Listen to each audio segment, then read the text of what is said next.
Hi friends, আমার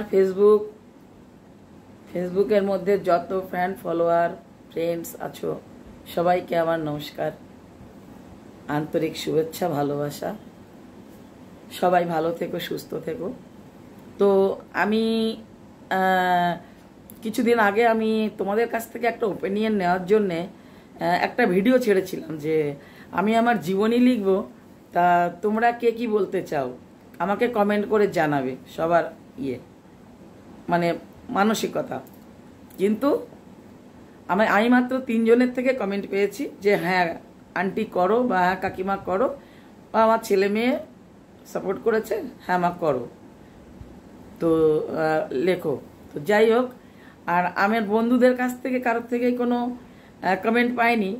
তবে এটাতে তোমাদেরও দোষ না, কারণ আমি এটা বুঝতে পেরেছি যেহেতু এটা কোনো গল্প নয়, এটা একটা সিনেমা তৈরি করা নয়, বা এটা একটা নাটক তৈরি করা নয় যে তোমাদের থেকে জিজ্ঞেস করলাম আর তোমরা আমাকে বলে দিতে পারলে যে কি যেন বলে, মানে হ্যাঁ করো। এটা আমার জীবনী, একটা জীবনী লিখতে বলার অধিকার বা পারমিশন সহজেই বন্ধুরা দিতে পারে না, অনুমতি ইচ্ছে থাকলেও দিতে পারে না। এটা আমার যে যতটা মনে হয়েছে আমি তাই বলছি। তো যাই হোক, তোমাদেরকে সবাই যে চুপ থেকেছো তার মানে সবার একই মত। সবাইকে আমার অনেক অনেক ধন্যবাদ। তবে আমি আমার জীবনী বলা শুরু করছি আজকের থেকেই। আর আমি যখনই করব, আমি বেশি না, 4 থেকে 5 মিনিটের ভিডিও করব। আর আমার জন্ম থেকে নিয়ে আর আজকে যেখানে শিখা দাঁড়িয়ে আছে ঠিক এই জায়গাটায় এসে আমার গল্প শেষ হবে। মাঝখানে 57টা বছর, 57+ বছর গল্প। তো যাই হোক, আমি আমার গল্পগুলি যে লিখব তাতে আমি part 1, part 2, part 3, part 4, part 5 করেই আমি দেব। সিরিয়ালটা ঠিক রাখবো। কেন কি, যদি আমি কখনো দেখা গেল শারীরিক অসুস্থ বা কোনো কারণে, বা আমি প্রস্তুতি নিতে পারলাম না, আমি আগামী দিনের সিরিয়াল মানে পার্ট যেটাই হোক না ছাড়ার জন্যে, তো যাতে আমি আবার করলে তোমরা বুঝতে পারো যে হ্যাঁ শিখাদি পার্ট 1, পার্ট 3, 4 পড়া হয়ে গেছে, 5, 6, 7 আসছে না কোনো কারণে। যেদিনই ঢুকবে আমার ভিডিও সেদিনই পার্ট 3, 4 বলেই ঢুকবে। তোমরা যদি মনে করো যে হ্যাঁ যখন আবার এসছে 4, 4, 3 দেখা হয়ে যাবে, সে আবার আমার এই প্রোফাইলে গিয়ে আমার ভিডিও ক্লিক করে আমার 4, 5, 6 জবি তোমরা দেখতে পারবে। আর যদি কেউ কোনো কারণে মিস করে তাহলে সেও সেটা ওইভাবে গিয়ে দেখতে পারবে। মোটামুটি আমি এমনই একটা লিঙ্ক ছেড়ে যাব, দিয়ে রাখবো যে কারুর খুঁজতে অসুবিধা হবে না, যে আমি কোনটা শুনলাম, কোনটা শুনিনি, কোনটা কি করলাম, এরকম কোনো ঘটনা ঘটবে না। ঠিক আছে, পার্ট 1, পার্ট 2, পার্ট 3 দিয়ে শুধু মনে রাখলেই হবে যে আমি শিখাদির জীবন কাহিনী পার্ট 3, 4 অবধি পড়েছি, আমাকে 5 জানার ইচ্ছা, বাস 5 তুমি খুঁজে নিও, পেয়ে যাবে। যাই হোক, এটা গেল। আর দ্বিতীয়ত, আমি এটা শুরু করছি আমার কাহিনী শোনানোর সঙ্গে সঙ্গে আমি চাইবো আমাকে আমার সমস্ত বন্ধুরা আমাকে উৎসাহ দিক। কমেন্ট করে পড়ে টুড়ে ভালো লাগলে অবশ্যই তোমরা আমাকে একটা কমেন্ট করো। তোমরা পারলে তোমাদের বন্ধুবান্ধব, তোমাদের নিজেদের মধ্যে একটু শেয়ার করো, আমাকে মানে ফলো করো আর সাবস্ক্রাইব করো, যাই হোক যেগুলো বলে আর কি, আমার সাথে থেকো। তাহলে বলি, আমি একজন খুবই সাধারণ একটা গরিব বাবার মেয়ে।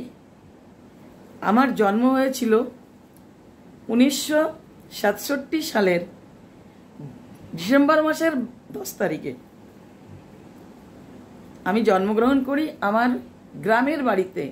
তোমরা হয়তো শুনবে বনগাঁ টু চাকদা রোড, তার মাঝখানে আছে বৈরামপুর, বর্ধনবেড়িয়া, বৃদ্ধপাল্লা। এই বৈরামপুর, বৃদ্ধপাল্লা, বর্ধনবেড়িয়া এই নামগুলি আছে। তো বনগাঁ থেকে বাসে উঠে আমাদের বর্ধনবেড়িয়া, চাকদা থেকে বাসে উঠলে বর্ধনবেড়িয়া, ওই বর্ধমান স্টেশনে নেমে ওখান থেকে বৈরামপুর গ্রাম, মানে 5টা গ্রাম ভেদ করে 6-7 মাইল হেঁটে গিয়ে আমি আমার বাড়িতে ঢুকতে পারি। বাইরের থেকে আসলে। আমি এমনই একটা অজপাড়া গায়ে আজ থেকে 57 + 58 বছর আগে জন্মগ্রহণ করেছি। আর আমরা 3 ভাই বোন, মানে আমরা 4 ভাই বোন, ভাই একজন, দাদা, 3টে বোন। আমি বড় বোনদের মধ্যে, দাদা বড় দাদার মধ্যে।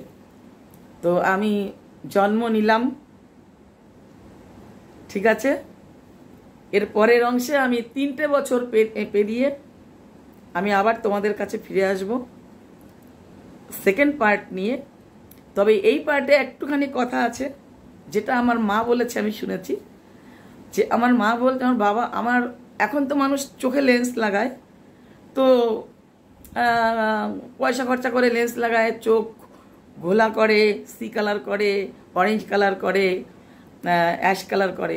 কিন্তু আমার চোখটা জন্মগত নন বেঙ্গলিদের মতো একটু খুবই ঘোলা কটা যাকে বলে আগের জমানে। তা আমার মায়ের আমার এত ফর্সা, আমি মানে মায়ের তো পছন্দ হতো না, বলি কেমন মেয়ে হয়েছে গো, বাবাকে জিজ্ঞেস করতো কেমন মেয়ে হয়েছে, কেমন দেখাবে।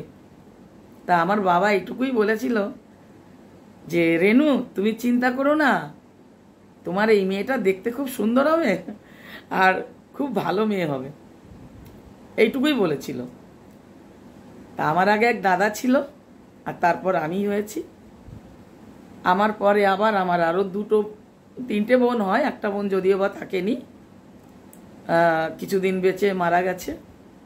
তো এই হলো আমার বাবার নাম সুখরঞ্জন মিস্ত্রি, মায়ের নাম আর কি বলবো, তো মায়ের নাম রেনু মিস্ত্রি, ঠিক আছে। তাহলে আজ এই অবধি, পরবর্তী পার্ট শোনাবো আমার 3 বছর বয়সের থেকে শুরু করব, কারণ মাঝখানের এই 3টে বছর আমি কিছুই বুঝি না, আমি শিশু বাচ্চা। যখন থেকে মোটামুটি হুঁশ সামলালাম, আমি বুঝতে শিখলাম, বাবা মা, বাড়ি ঘর, লেখাপড়া, বাস তখন থেকে আবার শুরু করব। থ্যাংক ইউ, তোমরা সবাই পাশে থেকো, আমার ভিডিওটি দেখো, শেয়ার করো।